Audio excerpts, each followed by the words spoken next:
system ka inaga burburay hadaan miisaal ahaan soo dhaweeyo hada mesela Soomaalideena يعني دينta islaamka say u jecel yihiin iyo in shariicada la isku xukumo si loo jecel yahay waa wax meesh ugu dambeysaan gaarnay alxamdulillah boqolkiiba boqol wax ku dhow umadaha kale oo muslimka istanahay kuwa waxa jira PhD haysta oo dakaatira oo calmaaniin la yiraahdo la soo taagan islaamka in la isku xukumo ma ba ahaba xilligiisa lama joogo kuwa taagan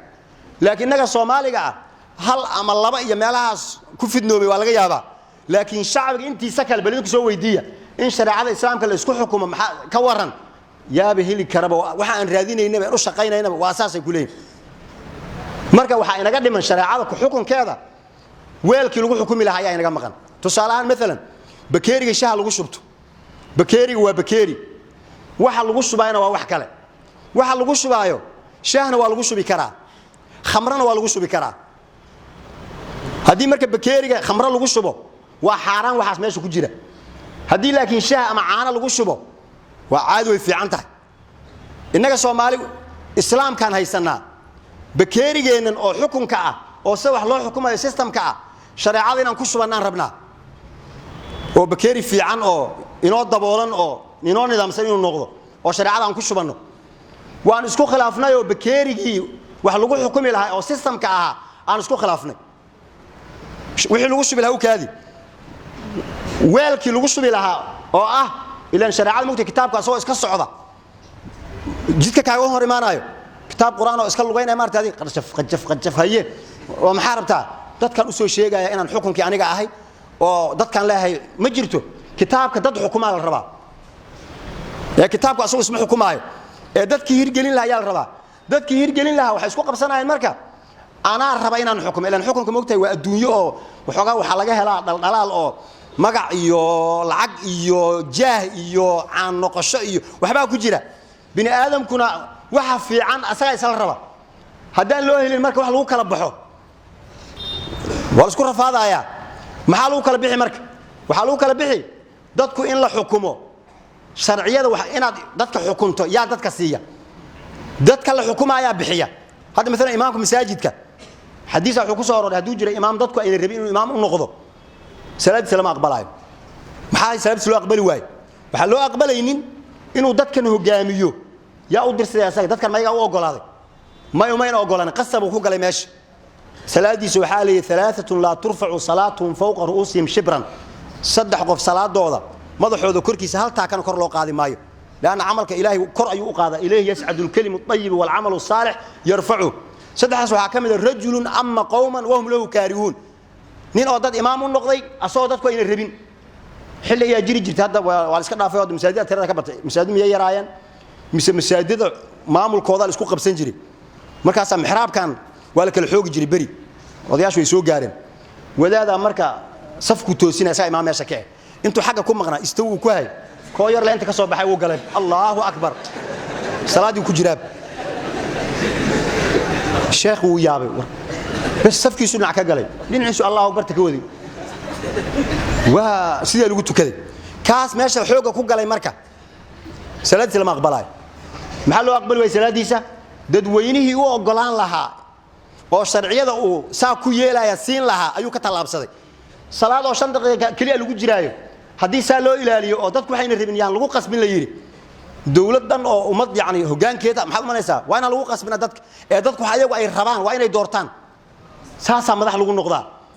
marka yaani fahamkaas dadku inay wixii ayagu keenaan marka weelkii lagu shubi lahaa waa system boogtay madaxweyne yaa noqonaya baarlamaan yaa noqonaya hebelooyan kadib waxa la hirgelinayaa sharcigi inaga waxa inagu dhacay marka weelkii xukunka ahaa ee systemka ahaa ee madaxweynenimada iyo wixii la xiriira ah ayaan isku khilaafnay maxaan sameeynay marka bakooran intaan soo qaadanay aan bakeeriga ku dhufanay bakeerigu uu kala daatay wuxuu kala faniinay dhinacyada kala duwan kuwa intay hore u boodeen jab bakeerigi kamid ah ay intuu la boodo wuxuu leeyahay ana madaxweyne jabkaan u war dhaladii ku sarayniyo san madaxweyne lagu ma noqdee waxa aad haysato waa jab bakeerigi ma aha jabkan uu ku sarin iska dhaaf ma jabkaas wax ugu iimaan kara male waa markay umadu burburayso wasaas oo kale bariga Andalus muslimiinta ay xukunka isku qabsan ayay saas ahayn قبيل أنت أكل بحنا وحالي وحي سميستان لكل قبيلة فيها أمير المؤمنين ومنبر أمير المؤمنين وسميستان وقبيل هذا دولة الإسلام كوينيت ما وقبيل ومجاله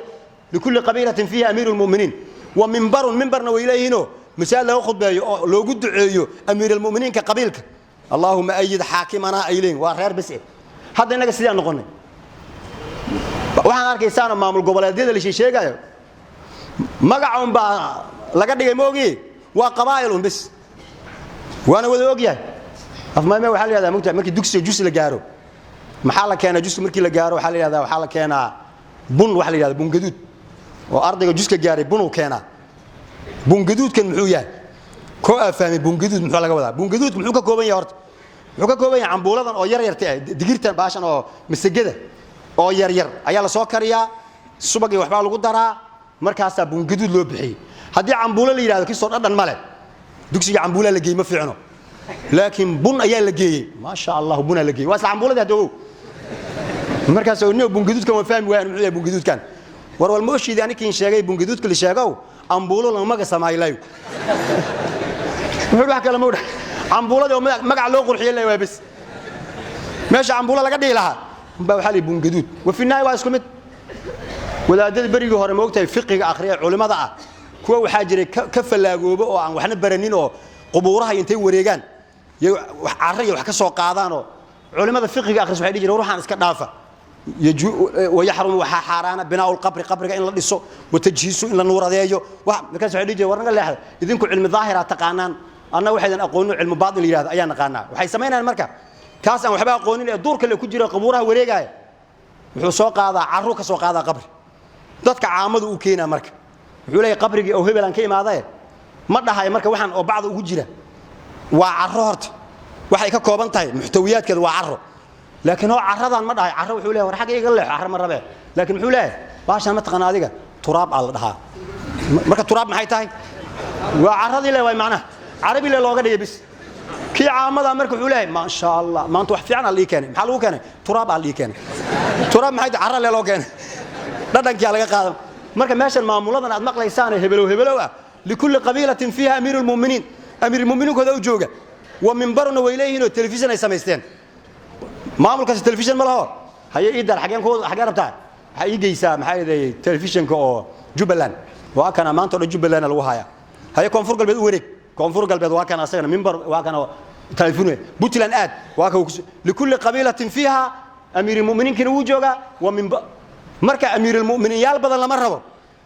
وحال ربا هل حبال ربا محيل هل حب حديل هلي وايو وحسوا عنا مجرد شنو ما كعقل حنا شنو وحالي بقرد وحاجرته ويكون تاي شنو انت هذا كله بقرد او شنو مرمره waxa isla dhashay sanad ma barwaaqada keenaysa laba shinni oo waaweyn oo sifadii boqornimada wadata shinnadii markay arkaan labadan isla waaweynaya sifadii boqornimada lagu noqon lahaa wadata xeer waxa uu degsan oo Ilaahay uu ku ilhaamiyay labadaas mid kamid ay dilayaan mid ay soo reebanayaan waxay diidayaan labadaas inay joogan haday labadaas joogan ciidankii shinnida ahaa ee malabka sameynayay ayaa iskhilaafay hadduu iskhilaafo boqoradana qaar raacaya boqoradana qaar ka raacaya haday taas dhacdana maxaa dhacaya bariga hore waxa la jiray shinni waxa la helaa markay iskhilaafto malabkeeda waxa la helaa shinni malabkeeda waxa la helaa markay iskhilaafto maxaa yeelay madayna iskhilaafin meesheeday ku jireen lama arkaayo tartiibtay malabkay ku fadhineen laakiin koox juq la soo siiyay banaanka loo soo saaray marka banaanka loo soo saaray koox kale laga soo deebixiyay dadkii meesha maraayay meeshii malabku ku jiray ay shinnidii la soo buriyay ay ku korkeeda ku xoomeen markaas meeshay marmare qof meesha maray wuxuu leeyahay meeshan wallahi malaba ku jira ma ku jira waaba la arkay malabkii marka la jabsana shinnidii masaakiinteedu waxa dhan wala la wareegay shinni marka iskhilaafto malabkeeda la helaa Soomaali marka sidaas ay nagu dhacday boqorro badan ay noo dhashay oo Soomaali ah malabkeenni marka waa la jabsaday waxaan ugu daran hada la kari laayahay Kenya baa la kari laayahay bariga horena Kenya ma baan la hadli jirin hatta kuwa dagaalka loo diyaarinay kuma jiri jirin bariga dagaalkii 77 la galay waxa la jiray horta Ethiopia dhib badan Ethiopia meel iska soo saarno Kenyatun waxay dhigi jireen Ethiopia meel iska soo saartaan dhulka NFD anagoon dagaal gelin aynu ku wareejinayna ma dagaal ma galaan kuwa waxay dhigi jireen militariga iyo commandos ma loo diray ciidamada booliska loo diraa booliska xaafadaha jooga dadkii aan booliska aanu diray lahayn waxba aan u dirin amaanta la inaga kari laaya badeeni iyo dhulkeeni war maxaa rabtiin ma si loo celiyo aynaan maxaan ku mashquulsanahay inaga isku mashquulsan marka waxa soo dhan waxa la rabaa inta laga baxo in dadka ay hal shinidu halkeeda boqoray ilaa shatay hal boqor la sameeyo xukunka marka dadna waxaan ka hadlaynaa islaamku xukunkiisu muxuu yahay in madaxa la sameeyo imaam hal in la sameeyo waa waajib wixii kale intaas ka baxsan qofkii sameeyay oo taala Sayyid Umar wuxuu dhigi jiray islaamnimo ma jirayso illa inay dadka urursamaan ma ogi la islaama biduuni jamaa umadeena marka in la ururay u baahan tahay wala jamaacana ma jirayso biduuni imaara hadii aan maamul loo sameeynin wala imaarata biduuni daa'a hadan qofka hoggaanka loo sameeyno warkiisa aan la maqlin ayadana jamaa ma jirayso heesaas yeel haduu yiraahdo midna qofka hoggaanka waxa la rabaa qofka hoggaanka u yahay inuu haye yiraahdo laakiin hadii la sinmo la yiraahdo maya anama yeelay marka fawdan lagama baxaayo cid wax noqonaysa ma jirto marka ayadoon shakhsi iyo hebel arintu ay ahayn ka mabda ahaan ka mas'ala ahaan aynu isla fahamno ummadda islaamka ahi in ay hoggaan yeelataay waa waajib kitaabkay waajib ku tahay sunnaday waajib ku tahay ijmaacay waajib ku tahay oo laga soo bilaabo xilliga nabigu dawladdiisa asaasay hal marna lama arkin mowqicaas oo imaamnimada ah oo banaan oo la yiri sanadkan aan iska dayno imaam yaana samaysanin dadku shacab ha iska ahaadeen xukunka qof uu qaban ma dhicin haduu mid tago mid kale baa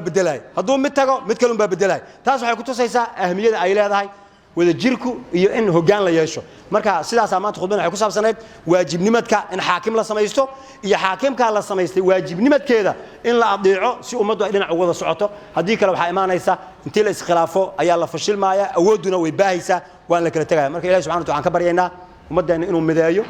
wixii colaadii dhibaato ku dhex jirta Allah ka dhex saaro dadkaas muslimka ee walaalahana inuu qalbigooda Ilaahay isu furo dhibaatada Ilaahayna garab mariyo meel kasto joogno Ilaahayna waa amaansado dadka xabsiyada iyo dhibaatooyinka meel badan ku haysan Ilaahay ka soo daayo dadka oo dhibaatada iyo baahida iyo duruufaha ay hayaan wadanka gudihiisana Ilaahay subhanahu wa ta'ala faraj ha u furo nabadgelyo caam wadankeena Allah u soo dejiyo sallallahu ala sayidina Muhammadin wa ala alihi wa sahbihi assalamu alaykum wa rahmatullahi wa barakatuh